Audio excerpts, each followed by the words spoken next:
Good evening. Are we talking?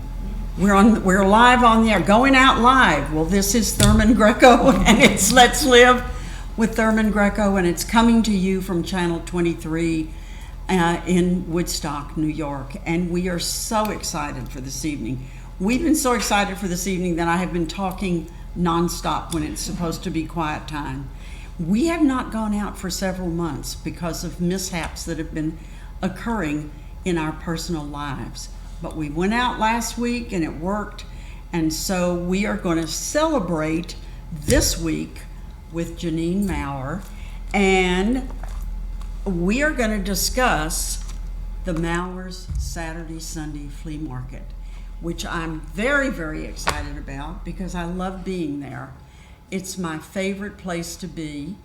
And my daughter is writing a book about Woodstock. Oh, cool. And Very Mowers cool. Market is in the book. We're part of it. A piece of the action. Yes, we are. That's fun. a piece of the action.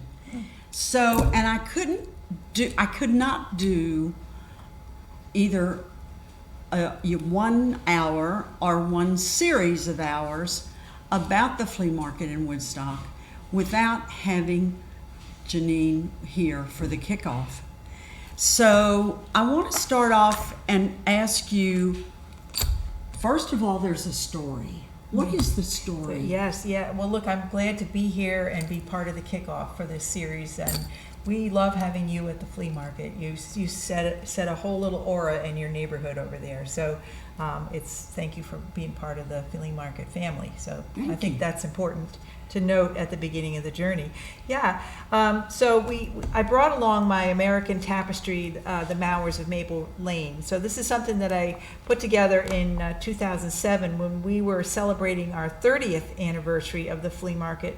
And this year is our 47th anniversary of our flea market in Woodstock. And what I uncovered, and this is a little bit of Woodstock history, you can't get me and not have a little Woodstock history too, right? Right. So what I uncovered when I was doing the research for this is that at least since 1913, give or take, there has been a Saturday selling event in the village of Woodstock since 1913, and that was originally started as sort of a war relief kind of idea and a fundraiser by prominent people to have they called it a book club, and there was a private nurse that the doctors would send out into the homes to help people, things like that. So it was a little bit of a fundraiser, and then it evolved over time.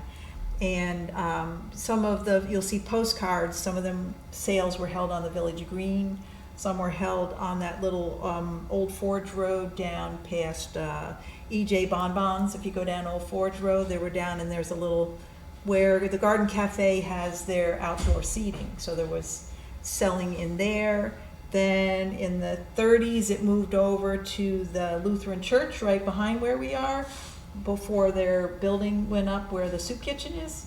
So there was and that's the woman that I met and interviewed to kind of move it forward, was Dorothy Cecil, who's long gone, but God bless her, she had a passion for outdoor selling at this Saturday market that they did. Her mother was actually in charge of it in the 30s, and she picked it up in the 40s and 50s. And what a blast I had sitting and visiting with her. She showed me some pictures of what it looked like when it moved down to the Playhouse. I don't know if you remember that. That was in the 68, 69 era. No, I was not here then. Okay, so yeah, so that was like a real hardcore antique show. It went from you're sort of basically fundraising with selling clothes and selling jams and jellies and baked goods and handmade jewelry and artisanal items, to down at the Playhouse, it was more like a hardcore antiques. And that's where I first got introduced to this whole lifestyle. As a teenager, it was going there and buying rings and whatever, and it was fascinating to see all this stuff that people would put out to sell. And there I am talking to the woman that was running it. And then she let me know that then the Playhouse kicked them out of there because things changed, and that's the way life goes. So she somehow, Dorothy Cecil, figured out how to get it down at St. Gregory's Church. And I think it was only there 1 or 2 years, then it stopped. So at some point it returned to the Playhouse. And then it stopped there again, this Saturday selling. And at that time, the vendors who had been there, so this is 1970, see, we started in 77, so 73-ish. All right, now you've got 50 people that want to keep selling on a Saturday, and they got nowhere to go. So they said to John one day, "What are you doing with that piece of property?" And John said, "Well, I'm not sure. What am I doing with it?" But the way John would tell it is he would say that particularly Bill Lubinsky, who is, we always say Bill Lubinsky is responsible for John Mower being in the flea market businesses. At that conversation, Bill said, "Well, you're now in the flea market business." So then, you know, that's kind of how we started it out. I mean, Ralph Tripico ran it a little bit before we got involved on our field, but after 1977, we've been doing full-time, you know, weekends every Saturday, well, mostly every Saturday, and then we started Saturdays and Sundays 47 years. That's how it got started. But I like the idea of the continuity of something's been happening in Woodstock. So that gives you the longevity of tourism in Woodstock since the early 20th century, at least. And I'm sure there was things going on before that, but it wasn't as formal as it was in that era. So we've been a popular town for a century. I think you could safely say that. I would say that. I just did. Yeah, so that's our story, pretty much. So you guys started a flea market, and you were not flea market people. No, interestingly enough, we weren't. But we're entrepreneurs. I think that's part of we respect people that like to be in business for themselves, because John comes from a culture of being in business on his own. His father had a, hold your ears, a cigarette vending business where he would go around Ulster County and fill cigarette machines. So they were used to being able to have that discipline to be employed on your own and not have a boss that you had to always go to. So it fit right into John's culture of thinking. And, how did I know?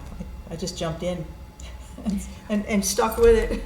Well, the thing that impressed me is I got a booth because I wrote a book.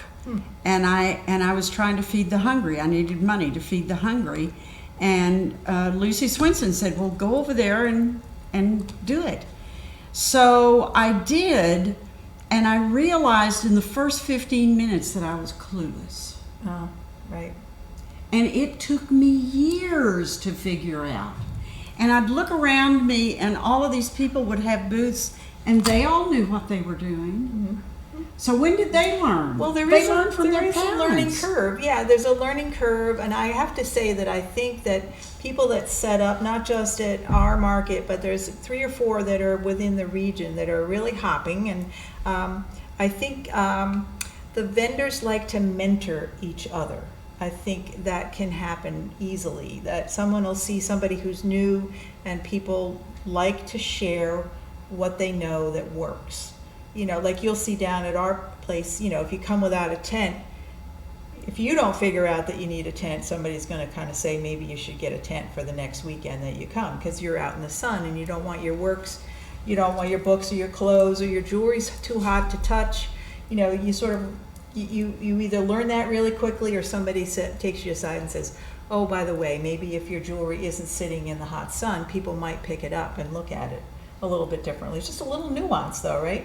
But I think everybody, mostly our experience has been that vendors are all very supportive of each other, which is what we like about that. I mean, it's a family, it's a culture, it's a community, everybody kind of just watches out for each other, but helps each other and supports each other. I would say overall that's been our experience for all the years. So how did you figure it out? What did you have to go through to figure it out? What do you think? Well, it took me years. Okay. It took me years. Well, it doesn't show, I'll have to tell you that. No. In the beginning, no, though, it really was true. Somebody did come and say, "Well, you could use a tent. You could use a cover. And it was like, huh? What? Where? Who? Yeah, how do I go about that? Yeah. And sure. I can remember the first time I was there and it rained. And it rained in the middle of the day, and it was surprising, and I didn't know that it was going to rain.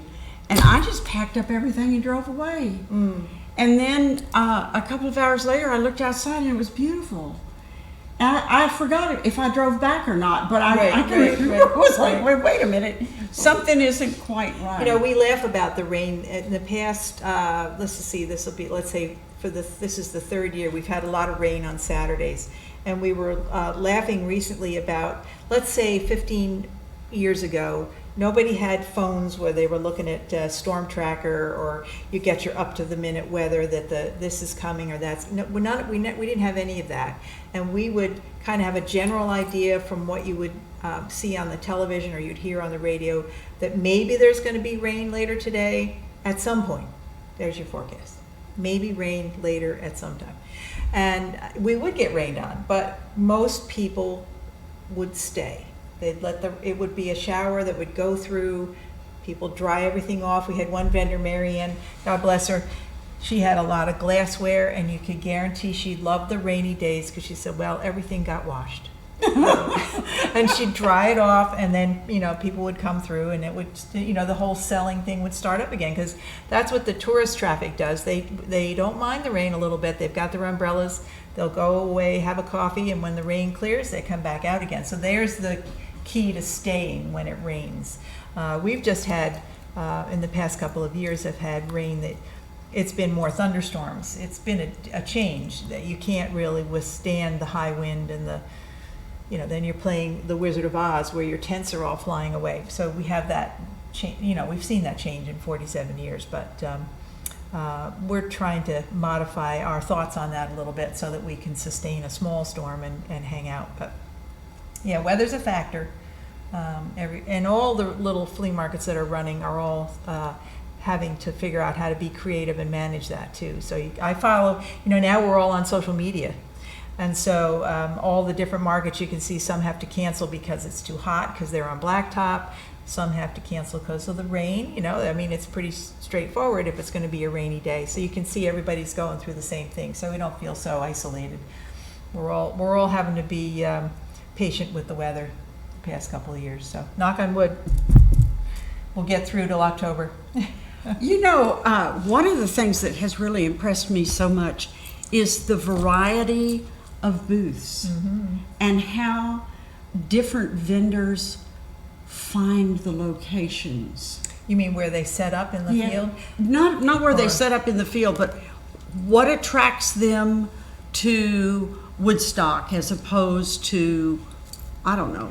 Well, I think there's a couple of things. I think people don't, a vendor's going to look at how far away they have to drive to make it worth their day. We do have some people that'll travel a couple of hours to get to Woodstock. They want to be in Woodstock because it's Woodstock, and we do have a good tourist traffic in town. The whole town is a tourist town, so people know that. So they've decided, that particular vendor might decide that it's worth it for them to drive 2 hours here and 2 hours back to set up. But other folks might not have the energy or the financial ability to make that commitment. And so then we'll get the people that are coming from Rhinebeck, Albany, Ellenville, round out. There's a 45-minute or an hour travel. That's the bulk, I think, of the people that set up with us.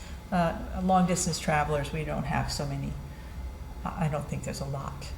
Yeah, because that's a financial, gas, and perhaps somebody might want to stay overnight. Then you have to a hotel room if you can't find a place to stay. So there's a lot of, but that's an ambitious vendor.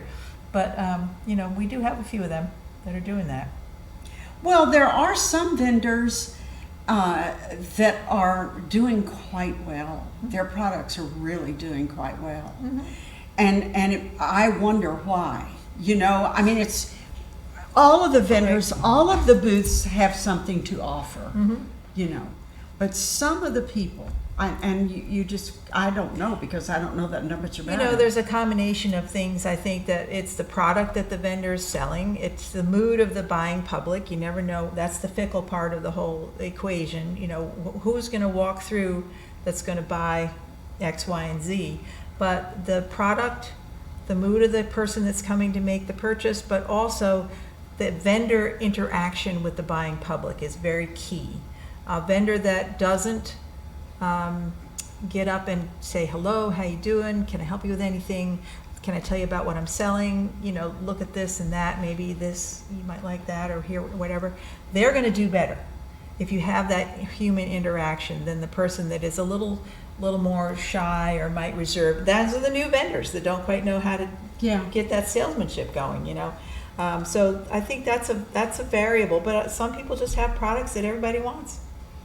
Well, and I have some, you know, you couldn't prove it by me what that is, so.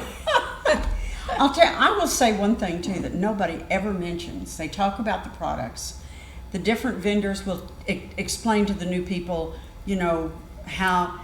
One of the nice things that happens at Mowers Meadow, it happened to me and I didn't understand what it was about, is as a new vendor, John had me all over the whole flea market. Oh, you mean as far as moving you around? Every week I was in a different place. Right. So that introduced me to everybody, and not to all of the other vendors, but it also introduced me to different people, because there's some people that go down this one and they don't go down that one, and it's all very complicated. Yes. And I still haven't figured it out. But there is one thing about the Mowers Meadow flea market that I don't think anybody has taken under consideration. And that is that, and you may be behind it, but I don't think so. I think it's John. Every leaf on every tree is perfect. Well, I would leave that up to his ancestors. Yeah, they have there's the ancestors that are part of that field too. John nurtures everything. All right, he takes good care of the grounds. He has you'll see him. You know, he'll be raking up the chips tomorrow morning, make sure they're all straight. But he does have a pride in it's his home. I don't know if many of you know that, but maybe it's a good time to tell you that John Mower grew up on Mowers Meadow. You know, it was Mowers farm lot. It was referred to that in the 30s. I don't know if you recall that, but you'll learn that when you read through that. So he has a sense of pride of it. His father grew up there. He and his 5 sisters grew up there. His father and his 2 sisters grew up there, and his grandfather was there as a young boy as well. The great-grandfather, Walter Mower, is the person that purchased that farm lot. It was a farm lot. It was a creamery. There was a building on the corner where Debbie's Knockout Hot Dogs are, and it went down I call it the Deanie's Alley side. There was a series of buildings there, and they lived there for 3 generations. And then John's father and John's family grew up there. So there is that sense of pride for him, which is why he does take such good care of it. The whole field, actually, yeah. He's very mindful of everything. But he's also mindful of the green grass that we're losing. But that's just the nature of a piece of property that's being used so much. If you look at pictures of the flea market from when we did it in the 70s and the early 80s, it's all grass. Everywhere. There's big pine trees, there's more maple trees. We had hurricanes in the I think it was 97. There was a couple of series of hurricanes that took out 4 or 5 maple trees. What a fiasco that was. But for the miracle of good friends with chainsaws, we got the flea market open that Saturday. Wow. Yeah, I think the hurricane was on a Thursday.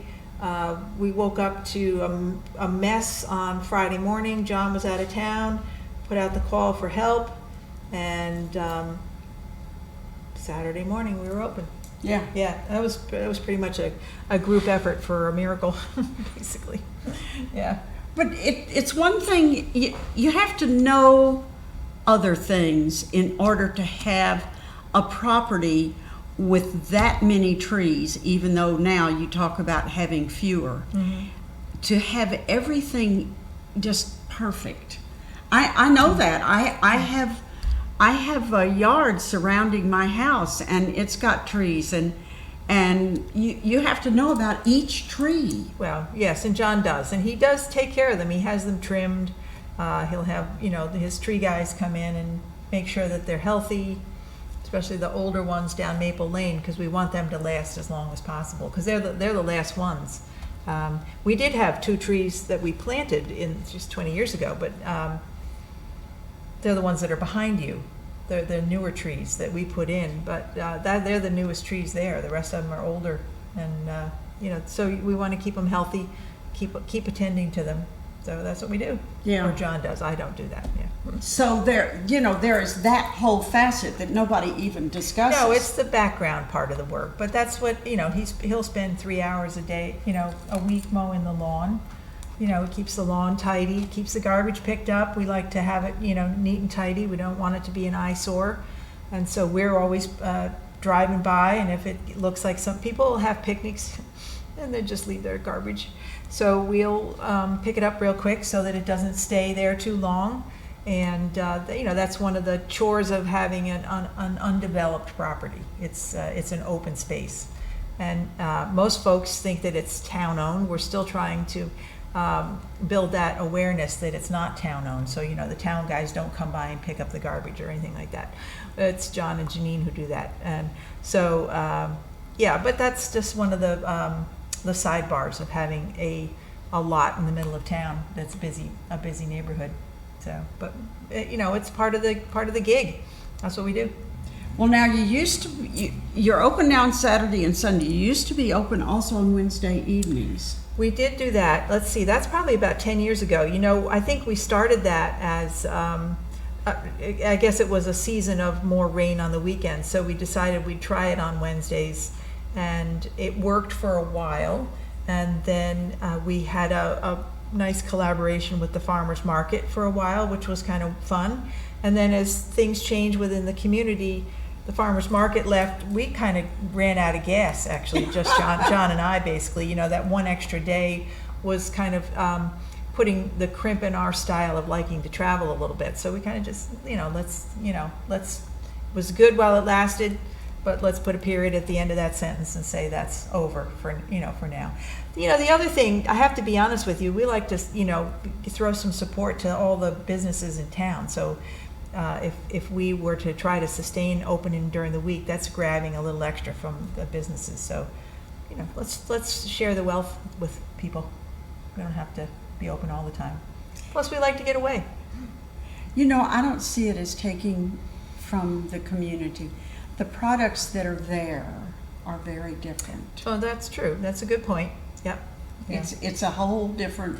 We do augment what's available in the stores. Yeah, that we do have the ability to do that. That's the variety that we can attract, and we do make an effort to. We don't necessarily jury our vendors, but we do try to be mindful of how many clothing vendors we might have, because I think I said 10 is enough.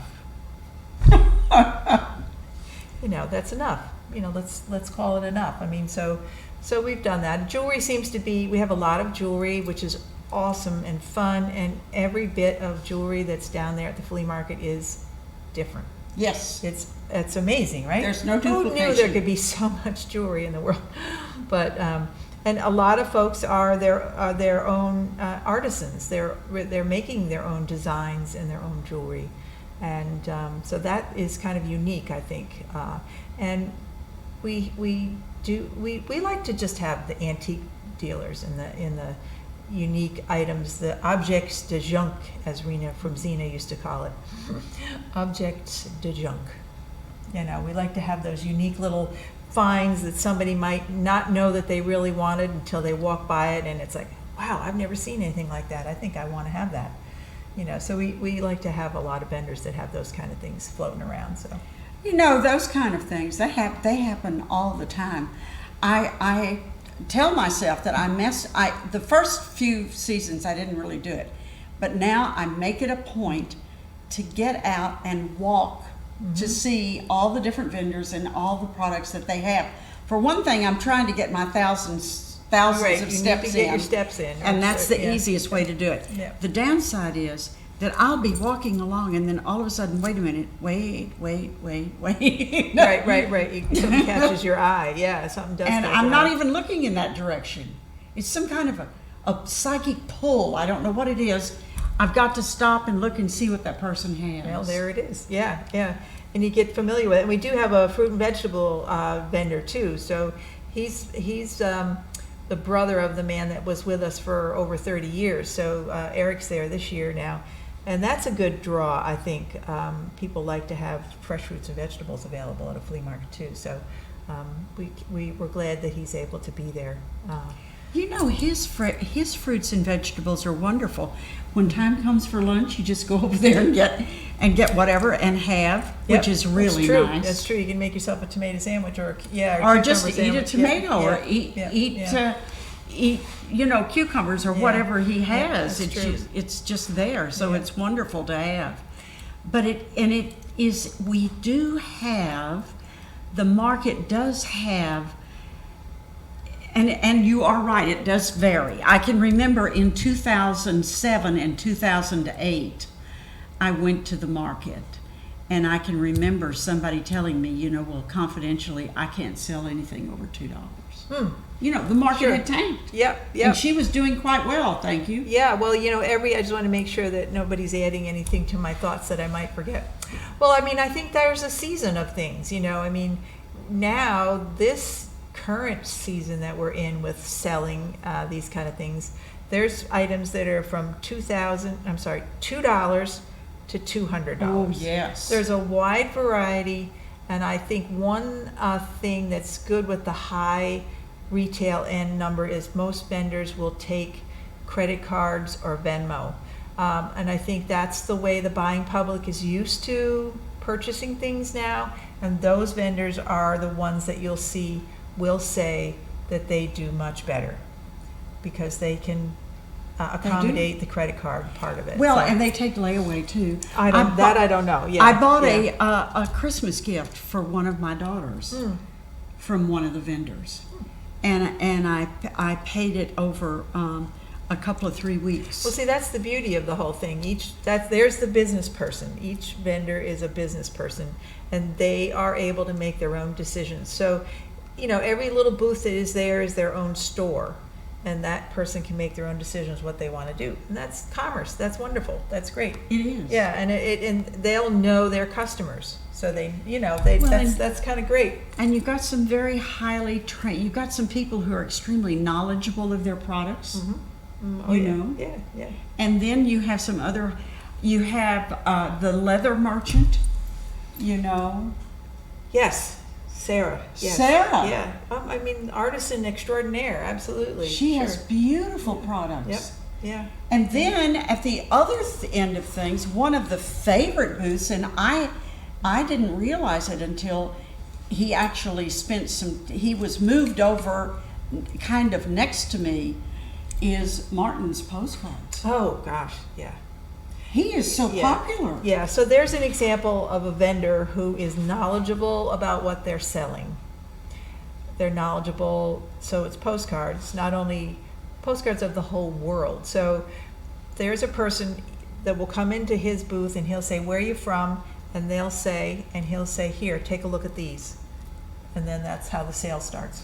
Well, Isn't that that's amazing how though? the sale Yeah, starts. yeah. But the amazing thing, and you don't know this because, you don't know it if you don't have a booth next door, he starts to talk about the history. He does. He's very, very nice. Yeah. He's got a historical. I think he's a teacher. Yeah. Still, I think well, he is. there's Yeah. teachers and teachers, but Yeah, this guy yeah, really is. yeah. And he has a historical vignette, I guess, of every postcard. And last week he went off, I don't know, for lunch or something, I don't know. And this young woman came up and she said, "I come to Woodstock every year to see these postcards." Sure. And she proceeded to just crawl right into his van. Right. And I was like, oh, wait. No, he loved it. Yeah. Well, it's obviously a return customer and a friend. I think his customers become friends. Oh, I believe. yeah. He loves young yeah, people. Yes. He's good with young people. But again, it's an idea of he knows his product. He knows a lot about what he's selling, about the topics that he's selling. So it's that idea of making that connection with the potential customer and bringing them in by joining them in their place rather than forcing them to come to your place. You know what I mean? It's that synergy that he creates. He meets them where they are. Yeah, definitely. Yeah. You know another one that's really so impressive is Keith. He has the furniture in the back. Yeah.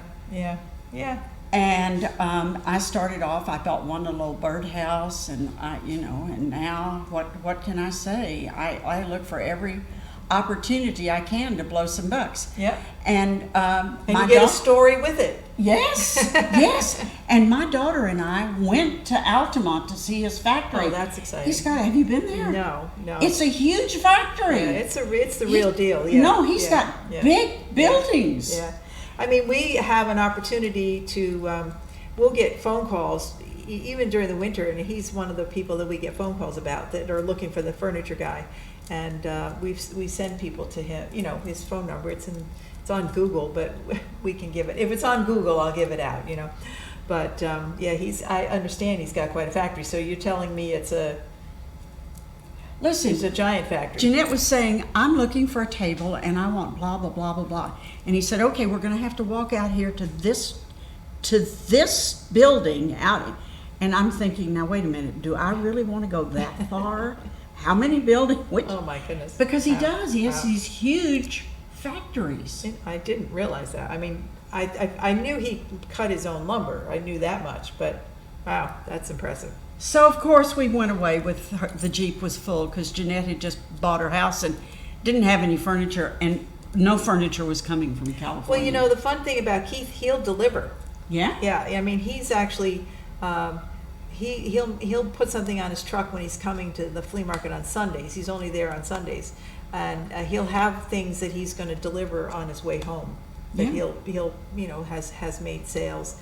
So he's a very enterprising individual. He's got a lot on the ball, smart. He talks like he's not smart, but he's pretty smart. He's very smart. Very smart. He's very smart and very knowledgeable of his product and of money. Yes. He's very money savvy. Very savvy. Yeah, he totally is savvy. Yes. Yeah. But so he's another longevity vendor. He's been probably more than 10 years. He's been coming to Woodstock. And, we're glad that he's here because that adds to the variety. We talked earlier about having a variety of vendors. So we really try to have something for everybody to at least look at. You may not buy it, but you might come back the following week and buy it. That's the beauty of it. You've seen that yourself probably. People will come around your booth and say, oh, I could get my tarot cards read. Well, I'm not quite ready to do it just yet.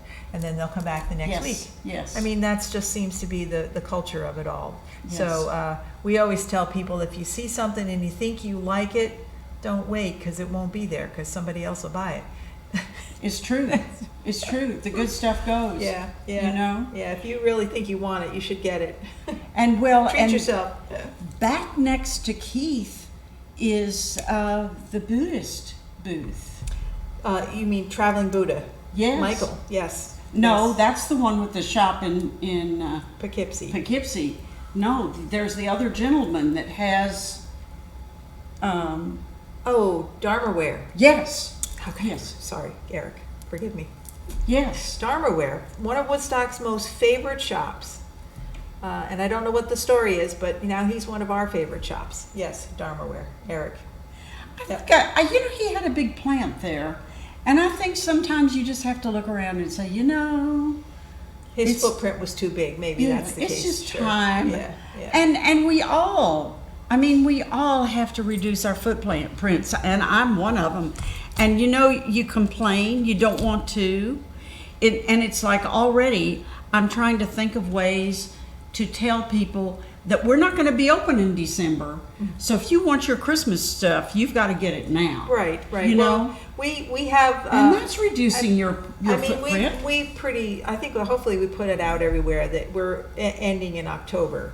So once the month of October is over, we're all going to roll up the door and put the lock on the outhouse and take the winter off. I think, but yeah, that will shorten our season. I mean, we daydream about when we used to open into November, and it takes a lot of grit to do that. The first couple of years we went beyond because we stayed after Thanksgiving for the Christmas sale. I think we might have done that once. I don't remember doing it too much, but it just it's cold outside. It is cold. It's just cold outside. It is cold. It and got I like really to cold. be part of the Historical Society sale in that first week in December. So I don't want to be stuck at the flea market. I want to be at the Historical Society because those 2 weekends are pretty fun for us. So I'm glad we don't have the flea market open then. So share myself with other people. Maybe the Historical Society needs to have a booth. I think they're good they have a wonderful gift shop, and I think everything that's in that gift shop, it would be hard to move back and forth like that. I think we just have to learn how to figure out how to get more people to go up to the gift shop at the Historical Society. 20 Como Drive, open weekends. So, well, that's something, Yeah, they have a good gift shop there, and that's sort of more, it's sort of geared to being in a brick and mortar kind of a situation. Well, now, do we have the hot dog stand Debbie? every week? Debbie is there every week, yes. We have had a Saturday and Sunday hot dog cart forever. And before the hot dog carts, actually, John and I did the food booth. We had a rockin' good time. We were just talking with our kids about that. We did that in the 90s. We did a freestanding, we did breakfast and lunch on our food stand, and then prior to that we had other people that did the food. So we've had food there pretty much I would say since since the beginning in 77. Maybe it was in the 80s, but I'm a little fuzzy on that. Well, after 40 some odd years you can but get fuzzy. Debbie I think will tell you she's been there for 20 years at least, and then her brother did that prior to her doing it, and then we had other people prior to them. So it's just part of the fun. It's a good little, the idea is to give vendors an opportunity if they don't want to go into town and get something to eat. It's right there. That doesn't take them away from their booth too long, and they can grab something quick, kind of thing. But a lot of people like the hot dogs. It's a kind of a you can't imagine how many folks come from, especially New Jersey. Like Debbie's from New Jersey, but people from New Jersey, they come right there and they want to get their hot dog fix, their hot dog cart fix. It's part of their culture, and it's part of the fun. Then it becomes part of the fun. Well, and as many places as there are to eat in Woodstock, there's not many that have hot dogs. I don't think there's anything anymore. Right. Yeah. Right. So she's cornered the market. Yeah, she's got the market on that. I think probably in the 90s the corner cupboard had hot dogs, maybe. But yeah, no, hot dogs aren't big in Woodstock, except at the flea market. So well, and when you guys used to be open on Wednesday, because I used to have my booth on Wednesday, she would have special things. I remember. That was a different hot dog vendor. Oh, was it that really? That was the person that was part of the farmer's market. Yes. Oh, really? Yes, I believe so. Yes. Yeah, because Debbie always had a weekday job. Oh. Yeah. No, I think that was part of the farmer's market. Yeah, there was a lady that came and had sort of they were like gourmet hot dogs. Yeah. Yep. Yeah, she had different things. Well, after all, it was the dinner hour. Yeah, yes. It wasn't your... What do they call them? Sometimes they call that the appetizer hot dog. Yes. That's what that is, before they have dinner. Because you hear the woman in the party say, well, we're going out to dinner in about an hour. That's all right. It's just an appetizer. It's the warm-up. Yeah, it's the warm-up. Yeah. Oh, my gosh. So, yeah. So, flea market, we've been, I think it's exciting about the idea that we've been there 47 years. I think it's important to, remember that it's a family-owned property. It's a family-owned business. It's been in John and now my family for more than since 1907. The property has been in the family. So, it's kind of an honor to be stewards of this little slice of heaven in the center of a very busy, popular town. So we have the stewardship of this plot of land. So that's kind of fun. And the Mowers have been in town since the 1880s. They're not really early in Woodstock, kind of maybe latecomers, I guess you could say that, if you looked at it that way. So we've got some staying power in town anyway. Well, and there are some booths that have staying power. Listen, Absolutely. You know, there's probably people that have been there 35, 40 years. We're working on a couple of folks that are still on site that have been there that long. So Yes. and successfully been there that long. And I'm always happy to see the new booths Mhm. because I want to see the new merchandise. We have a couple of new booths that came in the last few weeks that have really nice things. Well, I'm glad you mentioned that, because it's important for us as the promoters of the flea market to look to the future for the sustainability of the flea market. You have to find vendors that are keeping up with the trends of what the folks want to buy without having it be like a glitzy mall shop, because we like the mix of old and new, but you still have to have stuff that will attract a broad range of people that'll come in and buy. So so I'm glad. We're going to keep that happening. We'll keep showing you some new people. And you have some vendors that have the staying power and the savvy to change their product with them. Yep. There is a woman, now back in the corner is the couple that have the indigenous jewelry, and of course I have to go back there all the time. Right, sure. And That's Barbara and Laszlo, yeah. and they listen. Coming soon are the furs. Yes. And of course, for me, furs. But I've gotten over it. These are all used, and they're beautiful.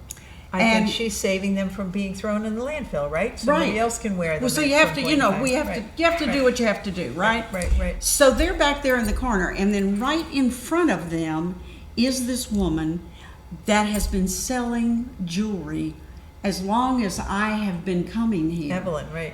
But now she started off with a certain kind of I don't know where she gets the stuff, but she started off with a certain kind of jewelry, and I've noticed in the last few seasons that it has completely changed. More gold oriented, gold tone-ish. Well, listen, and all kinds of different beads and things, but she's in a price, she's upgraded the product that she's selling.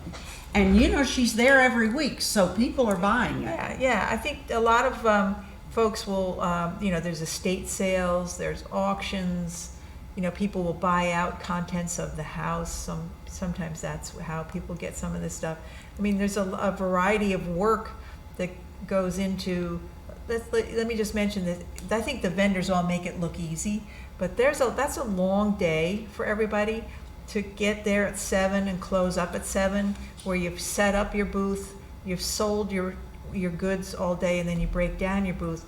But during the week, they may have a regular 9-to-5 job, some of them, and it may be a full-time job and it might be a part-time job, but they're also scouting these different places, as I mentioned, estate sales, auctions, for more items to sell.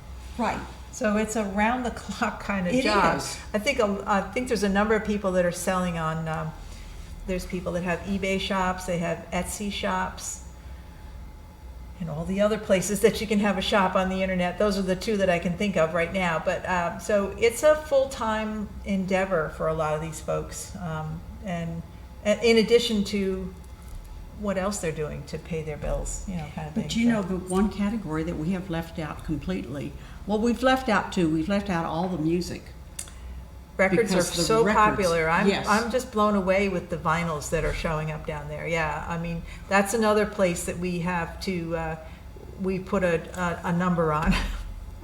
I've got 4 vinyl people right now. I don't need any more. No more vinyl people. No more. So we have that, but then now next to the vinyls, you have this couple where he does antiques and she does the hand-painted rocks. Yes. And people know her for her hand-painted rocks, but they don't realize that Julia does icons. Mm-hmm. Julia is That's when I first met Julia and Stephen, that she was doing icons, which were amazingly stunning. Yes. So, yeah, Blue Dot Mandalas. I think she's on social media under that heading, Blue Dot Mandalas. Yeah, her work is just incredible, just absolutely. And there you go. They have a booth that's a variety of items. You know, they can switch back and forth. And they do. Yeah, they're switch back long-term. and They're forth. long-term vendors, and they're quite knowledgeable and quite savvy about what it takes to sustain a business. Yes. At this kind of setting. And then, of course, do we have 4 vendors that have rocks and crystals? Probably, sure. And they're all Yeah, different. They're all different. Yeah, that's a good. There's Dave. Dave comes from Catskill. His are all. Most of them are clear crystals. He actually is kind of interesting, Dave O'Brien, because he has a mine. So he goes and chip, gets out his own crystals out of the earth, which makes him unique.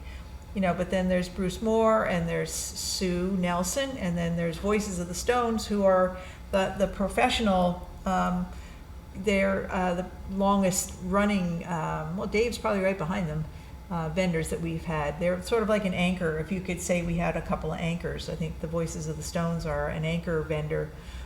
That we're really glad that they've been with us for as long as they have. But crystals and stones and jewelry are 100% popular. I mean, I don't know exactly why, but for you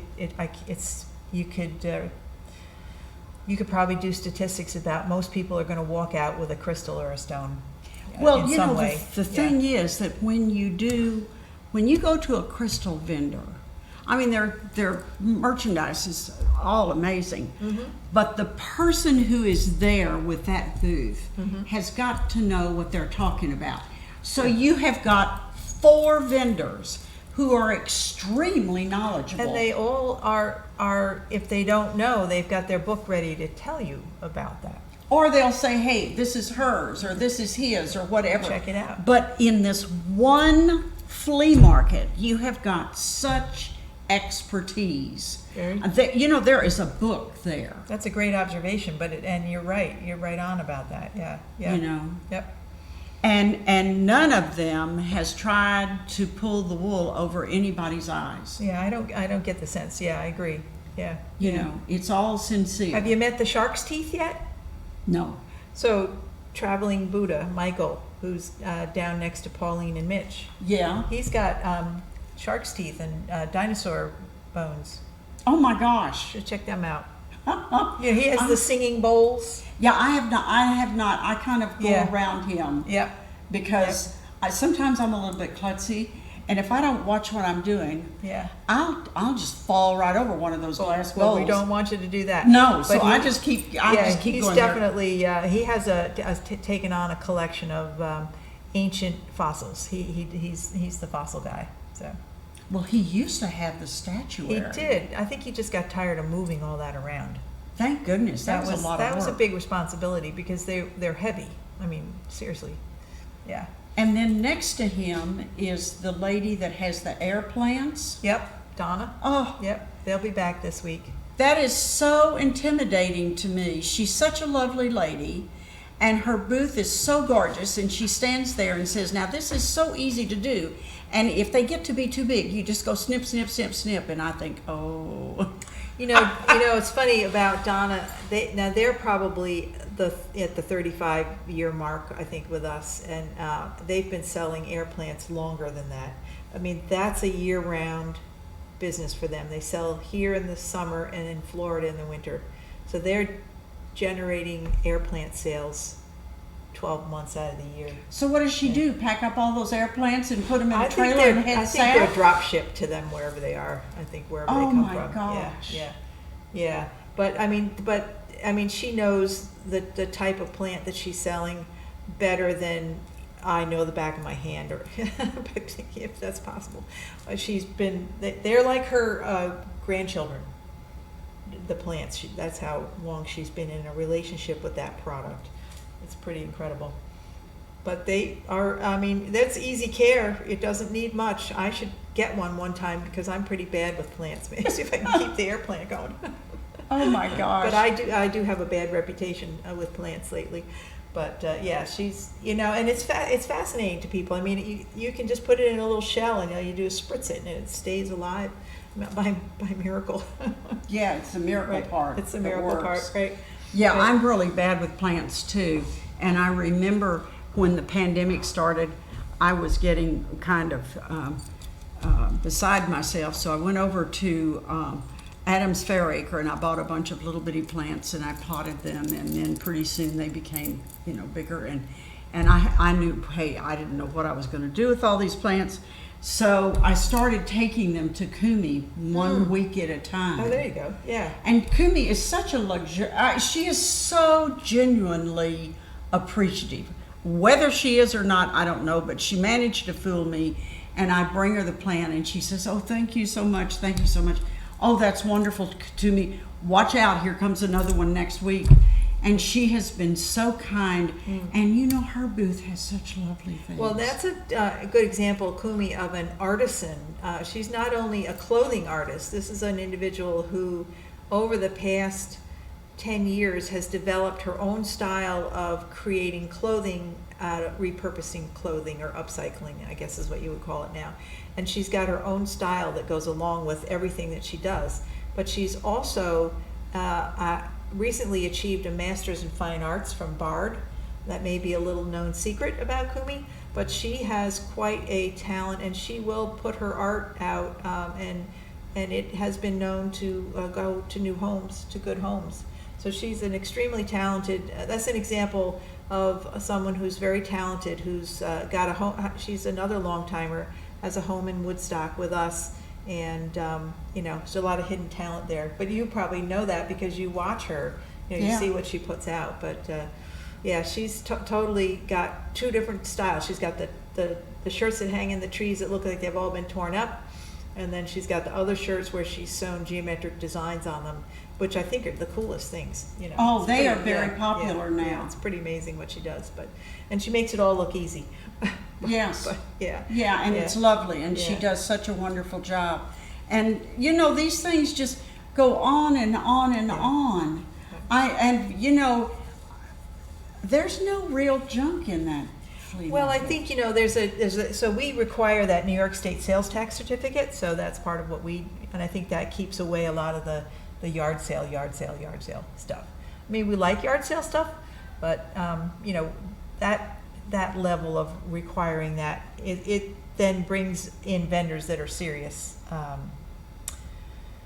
business people versus just me trying to clean out my house kind of stuff. So that's been a plus about that, having that as a requirement. So but there's nothing wrong with a little yard sale stuff now and then.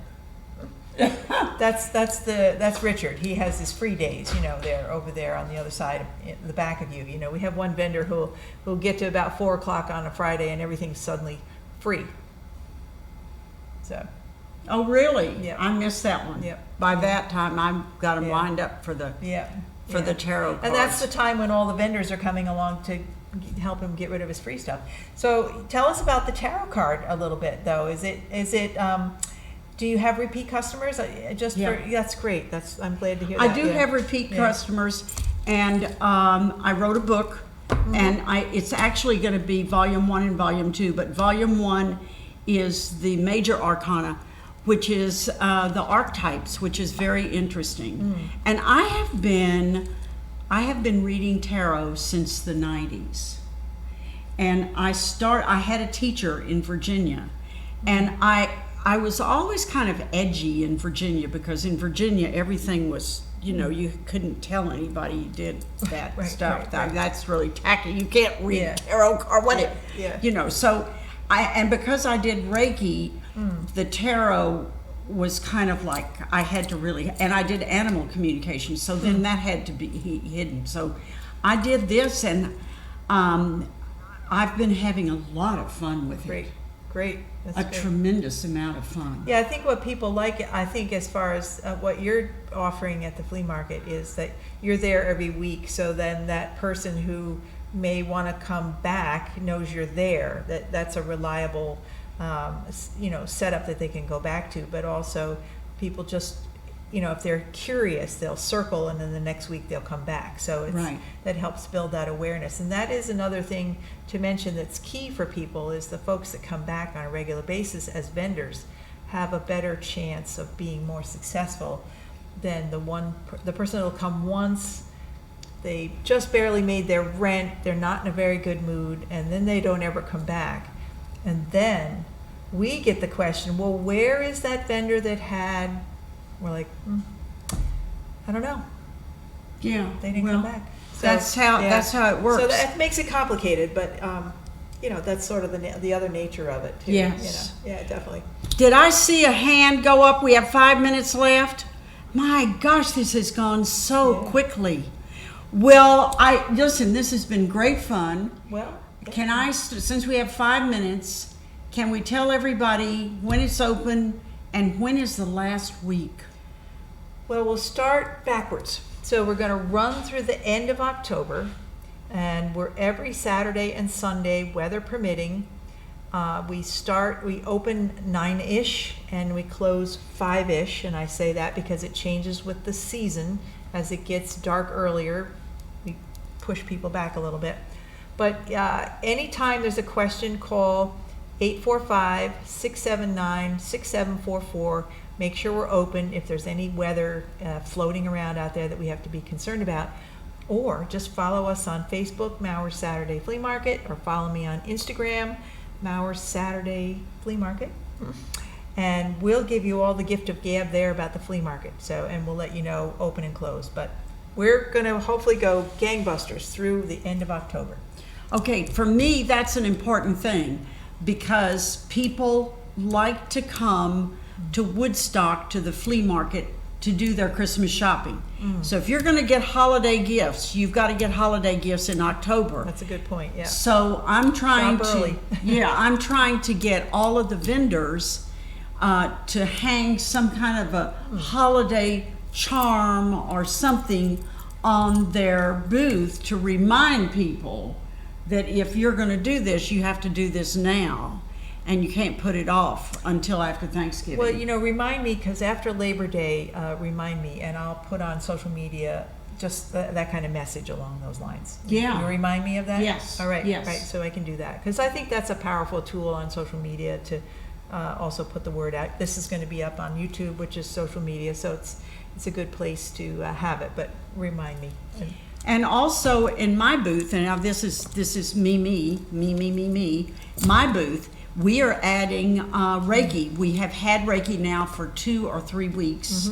Very reasonably priced. It's a wonderful thing. My sign is coming next week. Wonderful. And I am going to have Reiki every week now, Great. along with the tarot.